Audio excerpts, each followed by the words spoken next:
Digital arrest scam 4 kilometre दूर उत्तर प्रदेशના મથુરાથી digital ઠગ પકડી પાડતી cyber crime branch Surat cyber crime પોલીસને મળેલી ફરિયાદ આધારે યુપીના મથુરા શહેરમાં બેઠેલા સાયબર ગુનેગારને ઝડપી પાડવામાં આવ્યો છે।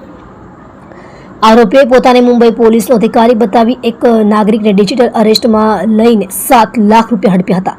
3 સપ્ટેમ્બર 2024ના રોજ 1930 હેલ્પલાઇન પર ફરિયાદ મળી હતી કે કોઈએ વિડીયો કોલ દ્વારા ફરિયાદીને પોતાની ઓળખ પોલીસ તરીકે આપી હતી અને આરોપીએ કહ્યું કે ફરિયાદીનું નામ નરેશ ગોયલ કેસમાં જોડાયું છે અને તેની સામે મની લોન્ડરિંગનો આરોપ છે અને ત્યારબાદ ડિજિટલ અરેસ્ટના બહાને તેમના બેંક ખાતાની વિગતો મેળવી રૂપિયા 7 લાખ પડાવી લીધા। ટેકનિકલ એનાલિસિસથી મળ્યો પકડ।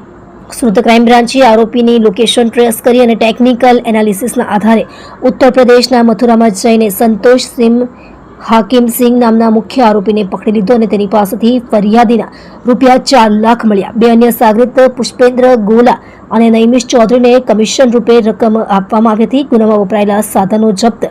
પોલીસે આરોપીના બેંક ખાતા, મોબાઈલ, સિમ કાર્ડ્સ અને અન્ય ડિજિટલ સાધનો જપ્ત કર્યા છે। ગુનામાં વપરાયેલ રકમ પાછી મેળવવાની પ્રક્રિયા પણ શરૂ કરાઈ છે। સુરત સાયબર ક્રાઇમના એસીપી શ્વેતા ડેનિયલે જણાવ્યું કે કોઈ અધિકારી સ્કાઇપે અથવા કોલ દ્વારા ડિજિટલ અરેસ્ટ નથી કરતો।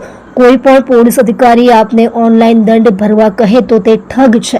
તમારી વ્યક્તિગત કે બેંક માહિતી ક્યારેય શેર ન કરો। ભયમાં આવી આવું પગલું ન ભરો, તરત જ પોલીસનો સંપર્ક કરો।